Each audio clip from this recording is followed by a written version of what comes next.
Hi Victoria! Magpo-food trip na naman tayo uli. Dito nga pala tayo pupunta sa bagong bukas na Driftwood Chinese Buffet.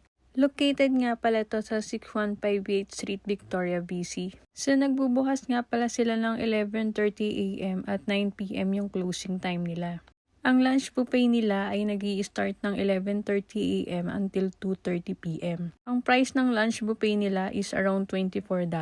Yung dinner buffet naman nila is nag-i-start ng 4:30 PM to 8:30 PM at nag-range ng $33.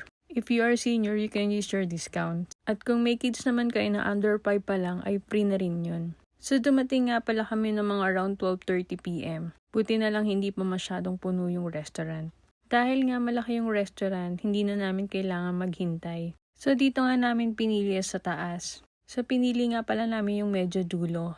Para wala kami mga katabing mga chismosa. Charot! Sa side pala namin, nandito nga pala yung bar station nila.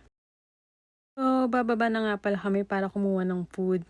Sobrang laki rin pala ng area nila dito. So kumuha na ako ng plate para simulan na ang chibugan. Ganda ng plate nila, iba-iba kulay. So malayo pa lang natatakam na ako sa mga food. Lalo na favorite ko ang Chinese food. Sana masarap yung mga food nila dito. 2 beses na ako sa'yo nakakain sa Chinatown, hindi ko gusto yung mga pagkain dun. Mga walang lasa yung mga pagkain. So ang una natin kukunin itong wonton soup. So kukuha lang tayo ng kaya nating ubusin. Dahil buffet ito, pwede naman tayong bumalik mamaya. Pero dapat pala huli ko na kinuha to. Kasi iikot pa pala ako. Sigurado pagdating sa lamesa na ito, malamig na. So niligpasan ko na yung pansit kasi mukha siyang dry, mukhang hindi masarap. Kumuha lang ako ng konting fried rice. Konti na lang kasi hindi pa yata sila nagre-refill. Saka ang lalantakan natin dito yung mga ulam. So kukuha din tayo ng vegetable keneme root. Hindi ko kasi alam kung ano yung nasa loob. Baka meat or vegetable siguro to. So lagpasan muna natin yung mga gulay na yan.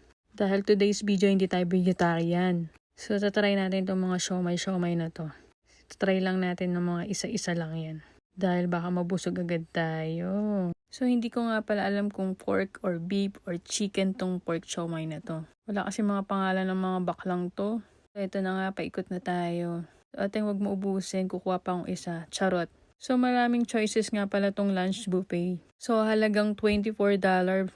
Sold ka na. Next time, itatry namin yung dinner buffet. Medyo pricey kasi nasa $34. Hindi ko alam kung ano yung mga menu sa dinner buffet nila. Sana walang mga dragon doon. Mahal kasi. So, eto nga kukuha tayo ng buchi. Sayang nga isa lang nakuha ko dyan. Nung bumalik ako wala na eh. Hindi kasi kagad sila nag-refill. Ang tatamad nila.